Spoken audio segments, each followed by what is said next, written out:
you've been searching for the perfect beginner fingerpicking song, something that sounds impressive but won't tie your fingers in knots, you've just found it. Today we're learning the White Stripes' We Are Gonna Be Friends, and I'm going to show you why this might be the best fingerpicking song you'll ever learn as a beginner guitarist. Sweet!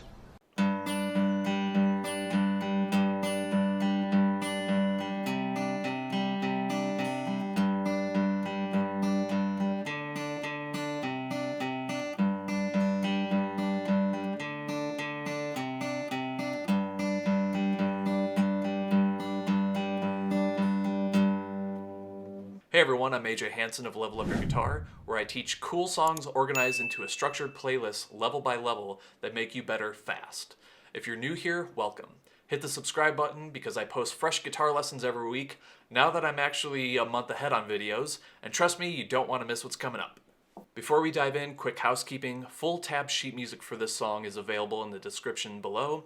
It's transcribed by yours truly, so you know it's accurate. And if you're looking for personalized guidance to accelerate your playing, I offer private lessons. Links for everything are down in the description. Now let me tell you why I love teaching this song. I first heard about it from the movie Napoleon Dynamite, which I never saw, but you're going to get the memes anyway. Jack White essentially created a masterpiece in minimalism here. So what makes this song such a fantastic learning piece? There's three things. First, it introduces you to finger picking without overwhelming you. It only has two very simple picking patterns, and I teach this with a twist. So I majored in classical and jazz guitar in college, so I'll show you how to play it, how a classical guitarist would approach it, but don't worry, I'm not going to make this stuffier or pretentious. Second, the chord shapes are incredibly beginner friendly. We're talking two finger chords with minimal movement across the fretboard. Your hand basically stays in one neighborhood the whole time. And I have more songs like this in my level 3 playlist, so check that out later. And third, the arrangement is easy to follow and highly repetitive. Yes. Which is actually a gift when you're learning. There's just a verse, a bridge, and then a repeat of the verse with a short altered ending. That's enough chatting, let's get into it. Okay, so we have this G6 chord. So we've got the ring finger on the B string, 3rd fret, and then stretching the middle finger to the low E string, 3rd fret.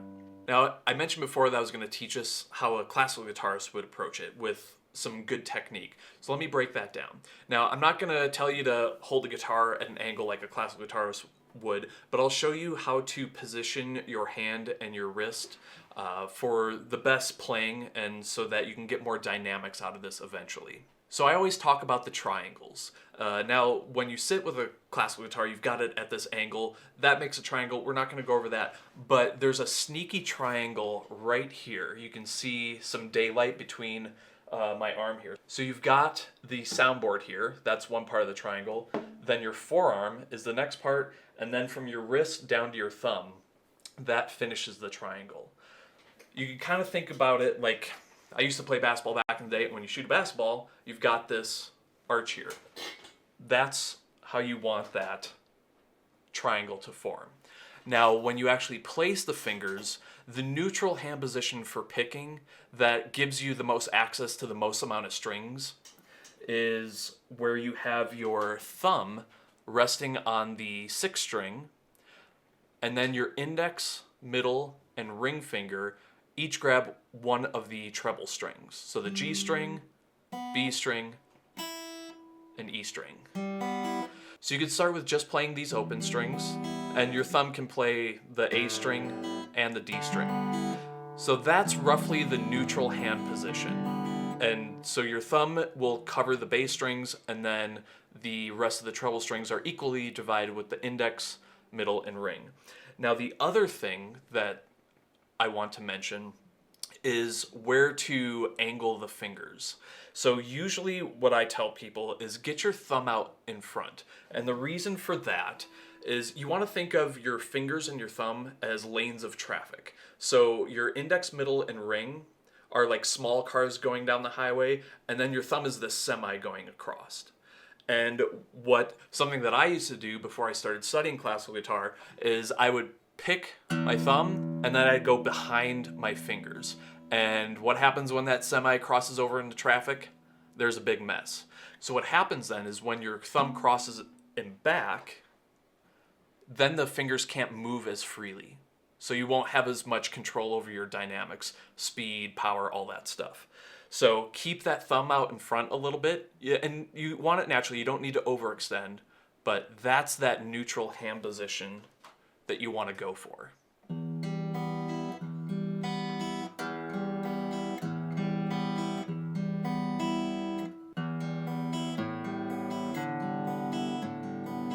So you can see my thumb's not crossing behind, everything's staying in line. And you can also imagine your fingers trying to touch the inside of your palm, because the finger just goes straight back. That's all it has to do.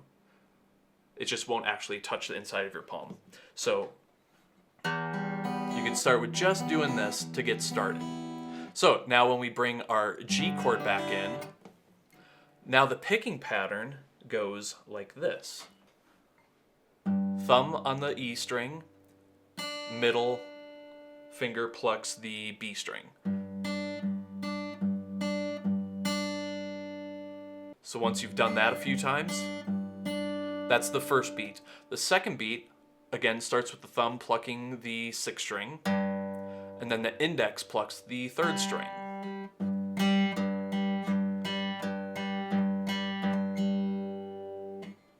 And then putting that together, it goes sixth string, second string, sixth string, third string, or thumb, middle, thumb, index.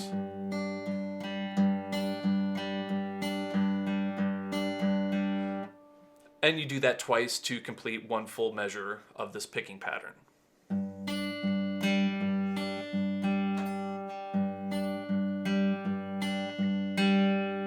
And you do that 2 times for the first 2 measures.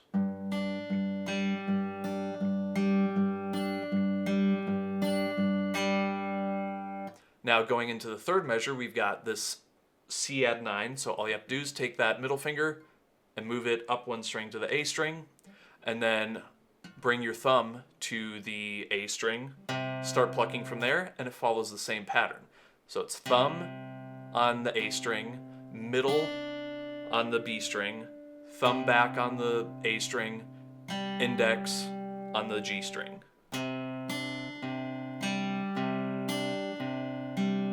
And you do it twice to complete the measure. And then into the fourth measure, or the end of the line on the sheet music, you would go back to G. So just move that middle finger back up to the E string. So let me demonstrate the first 4 measures.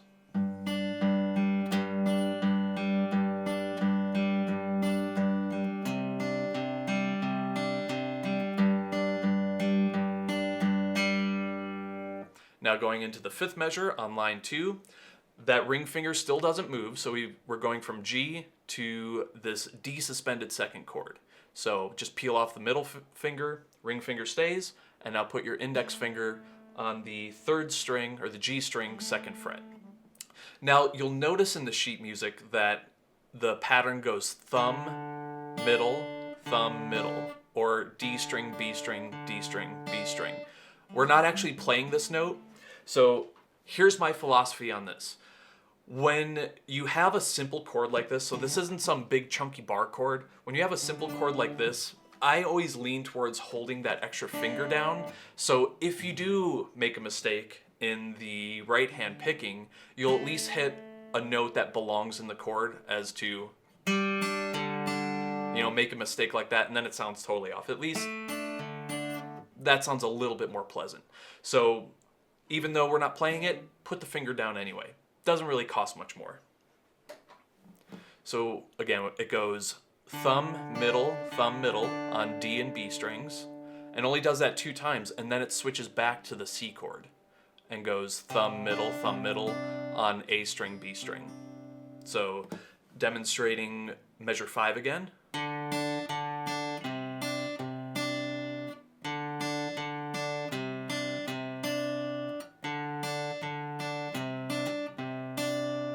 Then we go back to the G chord with the same picking pattern we learned before. So putting those 2 measures together.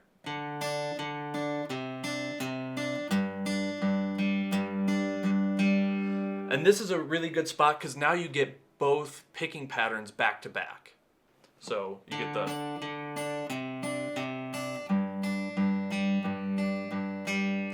And it's going to do the same thing again. So D, C, and G.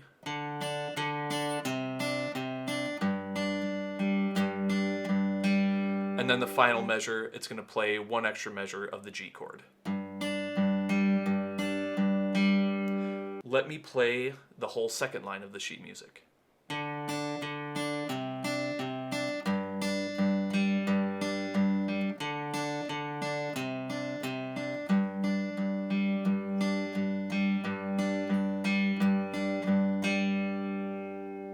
Now I'll play the entire verse.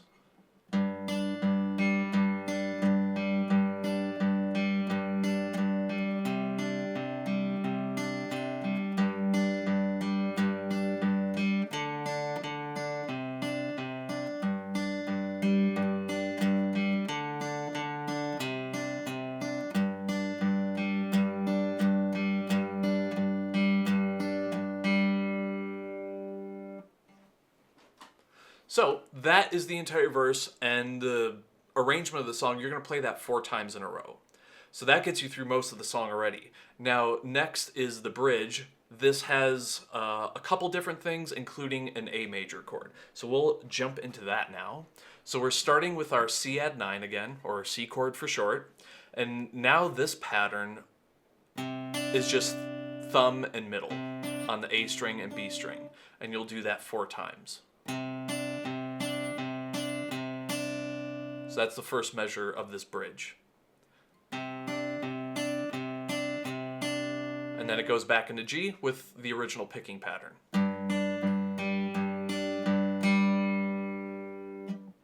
And in measures 3 and 4, it does the exact same thing, so you'll just repeat it. So C into G.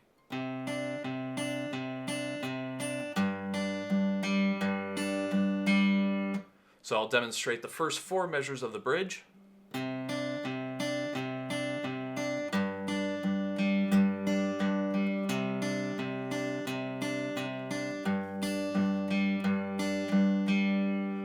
Now in the second line, we're going to go to A major. So the way I have it in the chord chart up top, you're going to put your ring finger on the B string 2nd fret, and then stack the middle finger on the G string 2nd fret.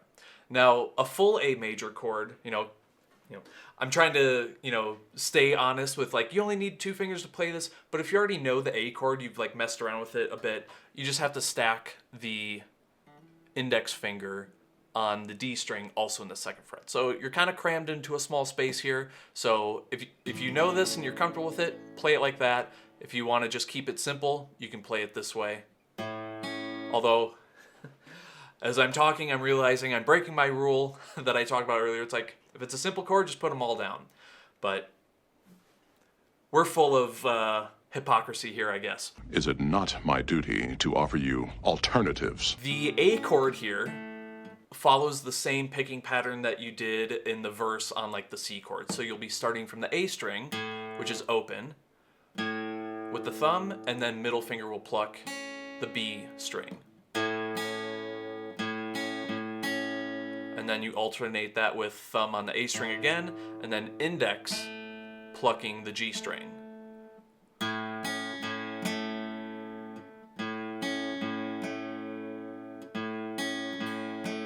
So thumb, middle, thumb, index.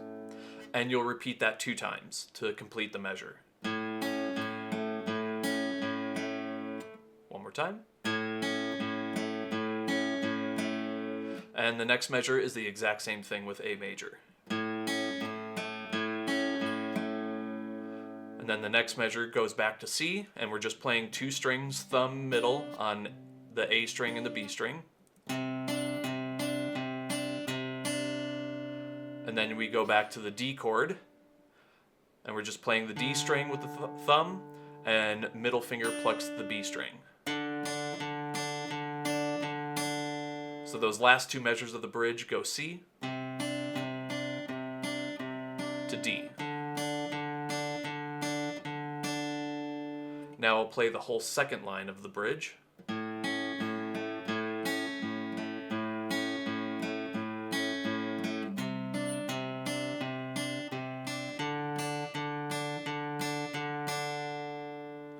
and the entire bridge.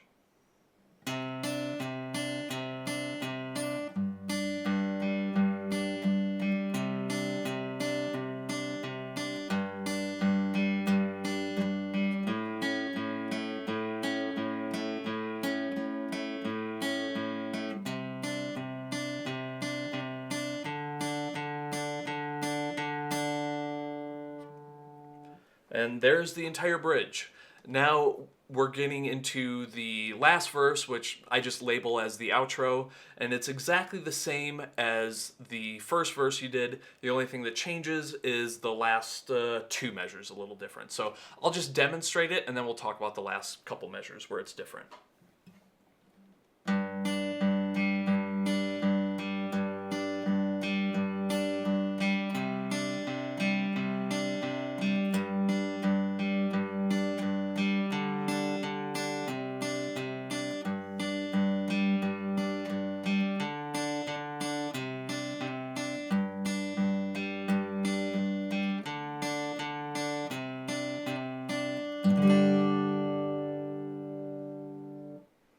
All right, so this is exactly the same all the way through.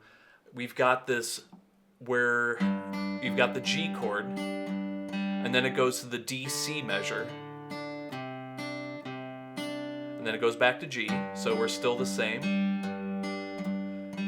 Then the D C measure.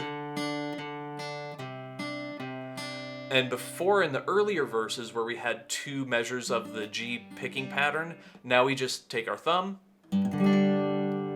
and strum the G chord.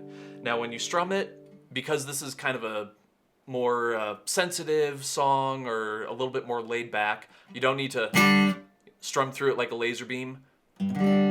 Drag that thumb, let it kind of fan through the notes.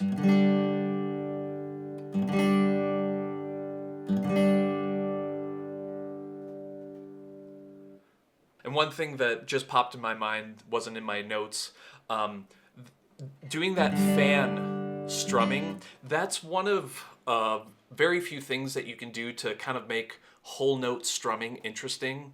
You can, when you play a whole note, you can, strum through like a laser beam. You can fan through it, or you can roll through it. That's a little bit more advanced technique, but what I mean by a roll is playing it one string at a time, but very quickly. So if you want to get extra brownie points, you can do something like that. So again, you're just going thumb, index, middle, ring, but trying to get it to land on the beat. Brum, like that. And there you have it. We Are Gonna Be Friends by the White Stripes, broken down into three simple, manageable concepts: straightforward finger picking, minimal two-finger chord shapes, and an easy-to-follow arrangement that builds your confidence with every repetition. This song is a perfect intro into building good finger-picking technique. And don't forget to grab the full tab sheet music from the link in the description below. It's got everything we covered today in crystal clear notation and tablature. If you want personalized feedback on your playing, or you're ready to take your skills to the next level, check out my private lesson offerings, also in the description. Give this video a thumbs up if you found it helpful, subscribe for more guitar lessons, and drop a comment below telling me how well you're playing on this song. And check out these other similar songs in the playlist over here. Keep playing, and I'll see you in the next lesson. Today we're learning the White Stripes' We Are Gonna Be Friends, and I'm gonna show you why. Stop tapping your fingers, what are you doing?